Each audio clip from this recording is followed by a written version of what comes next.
বাবা সামনে তো এসএসসি পরীক্ষা, আমার একটু মন্ত্রতন্ত্র করে ফু দিয়া দেন। বচ্চ তুই আমার কাছে আইছস, এই ইল বাবার কাছে যে আয় হয় পাস করে যাবো সব সময়। তুই আমার কাছে আইছস, অন আমার 500 টাকা হাদিয়া দে, তুই পাস করে যাবি এমনি, তোর আমি এমনি মন্ত্র করে দিতেছি। ও বাবা আপনি আমার মন্ত্র করে দেন বাবা, যেমনি হোক আমি যাতে পাস করতে পারি বাবা। আপনার 500 বদলে 1000 টাকা দেবো এলো। বার করে দিয়েছে কি তুই আমার 500 জায়গায় 1000 দিবি? তোরে তোলে তো তোর স্পেশাল একটা মন্ত্র করে দিতে হইব। দাঁড়া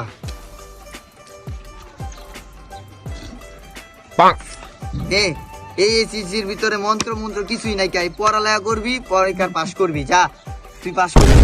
হালার 1000 টাকা এলো, আইলাম মন্ত্র পড়া ফু দিব বাবা, দেয়া দিছে বই বাল, আগের বই তো পড়ি না।